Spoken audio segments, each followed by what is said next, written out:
Good morning students. तो आज हम हिंदी ग्रामर में भाववाचक संज्ञा पढ़ेंगे। क्या पढ़ेंगे? भाववाचक संज्ञा। तो जैसे कि आप जानते हैं, हम हिंदी ग्रामर का चैप्टर 10 पढ़ रहे थे, जिसका नाम था संज्ञा। संज्ञा में हमने संज्ञा की डेफिनेशन पढ़ ली थी। संज्ञा के कितने भेद होते हैं ये जान लिया था। संज्ञा के 3 भेद होते हैं, ये भी जान लिया था कि कौन कौन से होते हैं। जैसे मैंने आपको बताया था, जातिवाचक संज्ञा होती है, व्यक्तिवाचक संज्ञा होती है और भाववाचक संज्ञा होती है। तो हमने जातिवाचक संज्ञा समझ लिया था कि क्या होता है, व्यक्तिवाचक संज्ञा समझ लिया था कि क्या होता है। अब हम थर्ड मतलब तीसरी संज्ञा कौन सी होती है, तीसरा भेद कौन सा होता है संज्ञा का, ये जानेंगे। तो संज्ञा का तीसरा भेद होता है भाववाचक संज्ञा। क्या होता है बच्चों? भाववाचक संज्ञा। तो आज हम क्या पढ़ने वाले हैं? भाववाचक संज्ञा पढ़ने वाले हैं और ये जानने वाले हैं कि भाववाचक संज्ञा का निर्माण कैसे होता है, भाववाचक संज्ञा कैसे बनाई जाती है। ओके, चलिए स्टार्ट करते हैं। तो भाववाचक संज्ञा, जिन संज्ञा शब्दों से मन के द्वारा अनुभव किए जाने वाले भावों का बोध होता है, उन्हें भाववाचक संज्ञा कहते हैं। तो बच्चों, भाववाचक संज्ञा क्या होती है? भाववाचक संज्ञा में हम अपने मन के भावों को दिखाते हैं। जैसे कि अगर हम खुश हैं तो वो आपको दिखाई नहीं देगा, बट आपको जो फीलिंग हो रही है वो आपका भाव है, आपको दिखाई तो नहीं दे रहा है। जैसे अब आपको कोई लड़का है, वो आपको दिखाई देगा, बट अगर आपको कैसे दिखाई, आपको क्या किसी की खुशी दिखाई देगी? क्या किसी को गम दिखाई देगा? तो इसे हम बोलते हैं भाव, मतलब फीलिंग। तो भाववाचक संज्ञा में क्या आती है? फीलिंग आती है। किसी भी व्यक्ति के अंदर की फीलिंग या फिर उस व्यक्ति के अंदर की स्थिति कि वो किस स्टेज में है, कौन सी कंडीशन में है, क्या स्थिति है उसकी। तो भाववाचक संज्ञा में ऐसे शब्द आते हैं। अब देखते हैं, जिन संज्ञा शब्दों से मन के द्वारा अनुभव किए जाने वाले भावों का बोध होता है, मतलब मन के द्वारा अनुभव किए जाने वाले मतलब हम जो अपने मन में फील कर रहे हैं, उन अनुभवों को हम क्या कहते हैं?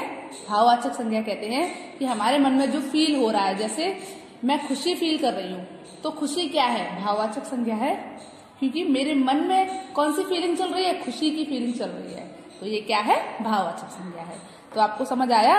मतलब जिन शब्दों से मन के द्वारा अनुभव किए जाने वाले भावों का बोध होता है, मन के द्वारा अनुभव किए जाने वाले भावों का पता चलता है, उन्हें हम क्या कहते हैं? भाववाचक संज्ञा कहते हैं।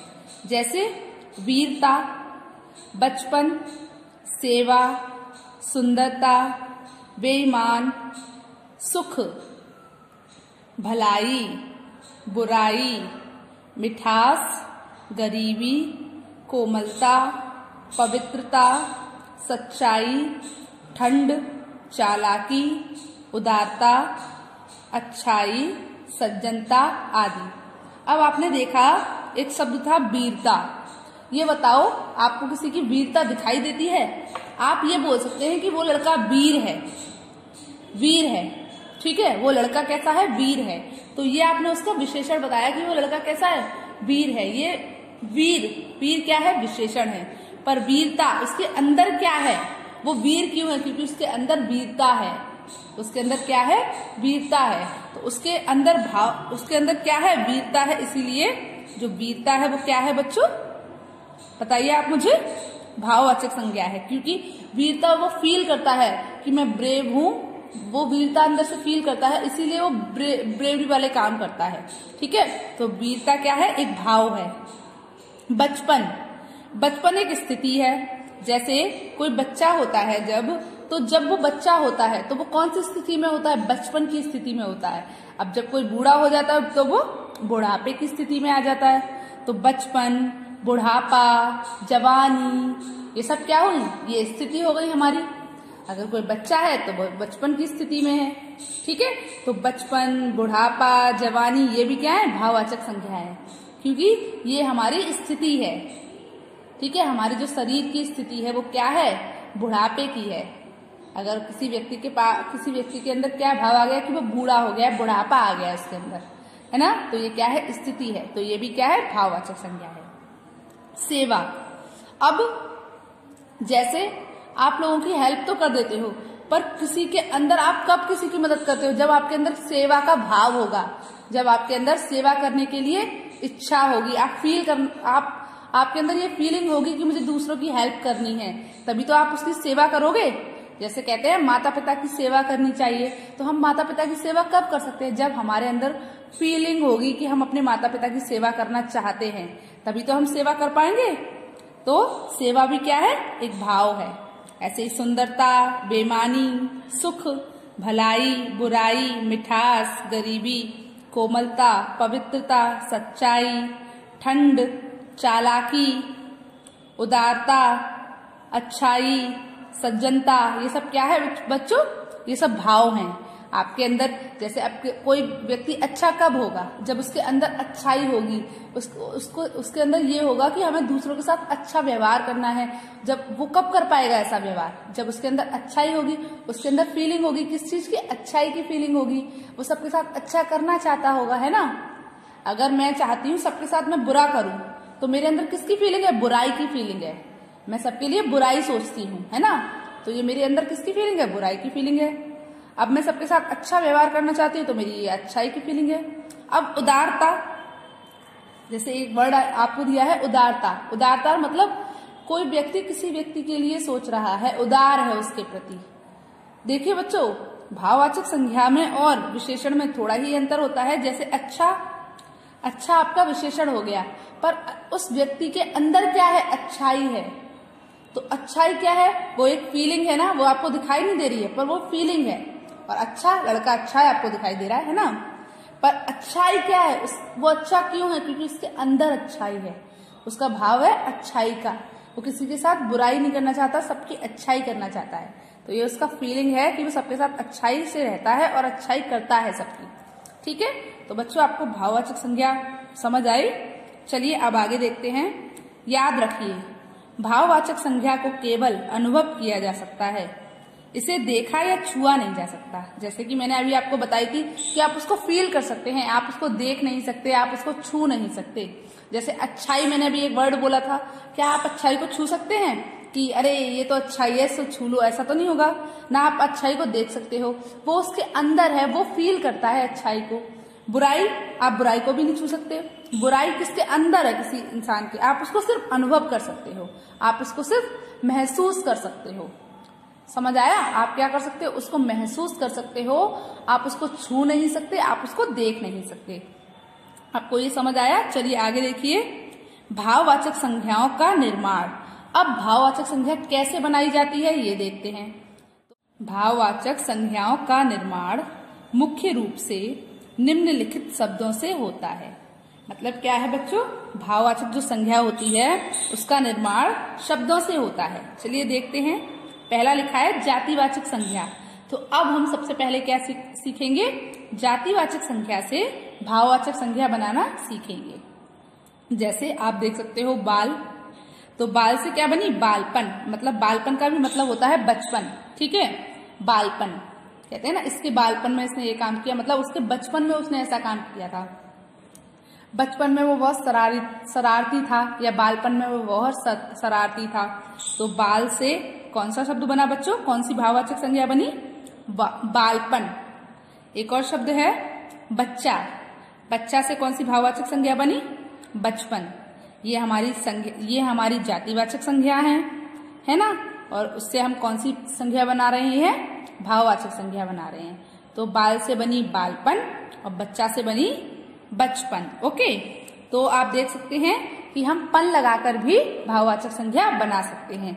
आगे और देखेंगे कि कैसे कैसे बना सकते हैं। चलिए, जैसे आप देख सकते हैं ये हमारे जातिवाचक संज्ञा लिखी है, और इनसे हम क्या बनाएंगे? भाववाचक संज्ञा बनाएंगे। तो जैसे मनुष्य, मनुष्य मतलब मानव, आदमी, तो उससे कौन सी भाववाचक संज्ञा बनती है? मनुष्यता। तो अभी मैंने आपको दिखाया था कि पन लगाकर भी भाववाचक संज्ञा बनती है। अब आपने एक और शब्द सीखा कि आप ता लगाकर भी भाववाचक संज्ञा बना सकते हैं। जैसे मनुष्य, मनुष्यता, नारी, नारीत्व। अब नारी में आप क्या लगा के? त्व लगाकर भी भाववाचक संज्ञा बना सकते हैं। नारी, नारीत्व। पुरुष, पौरुष या फिर पुरुषत्व। पौरुष या फिर बच्चों पुरुषत्व। जैसे आपने देखा था यहाँ पर भी मनुष्यत्व तो त्व लगाकर भी आप भाववाचक संज्ञा बना सकते हैं। देखिए बंधु, बंधुत्व, ये भी हमारा बंधु जो वर्ड है वो जातिवाचक संज्ञा है और किसी के अंदर बंधुत्व की भावना है, तो भावना क्या हो गई आपकी बताइए, बंधुत्व, तो भाववाचक संज्ञा हो गई है। सेवक, सेवक एक कोई भी नौकर होता है उसको हम सेवक बोल सकते हैं, पर उसके अंदर किस चीज की भावना है, सेवा की, तो सेवक से आपकी कौन सी भाववाचक संज्ञा बनी बच्चों, सेवा। भिक्षुक, भिक्षुक मतलब भिखारी, भिखारी के अंदर किस चीज की भावना होती है, भीख मांगने की ना, तो क्या हो गई, भिक्षा। तो भिक्षुक के अंदर किसकी, भिक्षुक से कौन सी भाववाचक संज्ञा बनी बच्चों, भिक्षा। लड़का से कौन सी भाववाचक संज्ञा बनी, लड़कपन। जैसे कि मैंने आपको बताया था पन, त्व, ता लगाकर आप भाववाचक संज्ञा बनाते हैं और कुछ शब्दों की स्पेशल भाववाचक संज्ञा होती है, जैसे सेवक का सेवा बना, भिक्षुक का भिक्षा बना। ओके, आगे देखते हैं। मानव से कौन सी भाववाचक संज्ञा बनी बच्चों, मानवता। पंडित से पांडित्य। शिशु से कौन सी भाववाचक संज्ञा बनी, शैशव। शिशु से कौन सी भाववाचक संज्ञा बनी बच्चों, शैशव। पशु से पशुता या फिर पशुत्व, कुछ भी बोल सकते हो। अध्यापक से अध्यापन, उसके अंदर अध्यापन की भावना है, अध्यापक, अध्यापन, तो यहाँ पर भी आप देख सकते हैं पन लगाकर बनी है ये। नेता, नेतृत्व, नेता, नेतृत्व, ठीक है। युवा, यौवन, युवा, यौवन। तो आपने देखा कि हमने जातिवाचक संज्ञा से भाववाचक संज्ञा कैसे बनाई, मनुष्य, मनुष्यता, नारी, नारीत्व, पुरुष, पौरुष या फिर पुरुषत्व, बंधु, बंधुत्व, सेवक, सेवा, भिक्षुक, भिक्षा, लड़का, लड़कपन, मानव, मानवता, पंडित, पांडित्य, शिशु, शैशव, पशु, पशुता, अध्यापक, अध्यापन, नेता, नेतृत्व, युवा, यौवन। तो आपने क्या देखा कि आप जातिवाचक संज्ञा से भाववाचक संज्ञा ता लगाकर, त्व लगाकर या फिर पन लगाकर बना सकते हैं, और कुछ स्पेशल शब्द होते हैं उनकी अलग से ही भाववाचक संज्ञा बनती है, जैसे कि भिक्षुक, उससे बनी भिक्षा, शिशु, शिशु से बनी शैशव। चलिए अब हम सर्वनाम से भाववाचक संज्ञा बनाना सीखते हैं। तो ये कुछ सर्वनाम दी हैं, जैसे अपना, निज, मम, ये सर्वनाम दी हैं, हमें इनसे भाववाचक संज्ञा बनानी है। तो जैसे अपना, अपनत्व या फिर अपनापन। अपना से आपकी क्या भाववाचक संज्ञा बनेगी, अपनापन, तो आप यहाँ पर भी पन लगाकर बना सकते हैं। निज, निजता, यहाँ पर भी आप ता लगाकर बना सकते हैं, मैंने आपको जैसे अभी समझाया था। तो अपना, अपनापन, निज, निजता, मम मतलब ममता या ममतत्व, ठीक है, ममता या ममत्व, ठीक है, ममता बना सकते हो आप मम से। उसके बाद है पराया, परायापन, उससे पराया से कौन सी भाववाचक संज्ञा बन गई, परायापन। सर्व, सर्व से कौन सी बन गई, सर्वस्व, सर्वस्व, कौन सी बन गई बच्चों, सर्वस्व। स्व, स्व से बन गई स्वत्व, क्या बन गई, स्वत्व। तो आपने देखा कि मैंने तो यहाँ पर कुछ सर्वनाम शब्द लिखे थे, यहाँ पर तो बुक में तो कुछ सर्वनाम शब्द दिए हैं, पर हम और भी बहुत सारे सर्वनाम होते हैं जिनसे भाववाचक संज्ञा बना सकते हैं। जैसे हमने किन किन से बनाई, अपना, अपनत्व या फिर अपनापन, निज, निजत्व, निजता, मम, ममत्व, ममता, पराया, परायापन, सर्व, सर्वस्व, स्व, स्वत्व। तो बच्चों आपने क्या सीखा बताइए मुझे।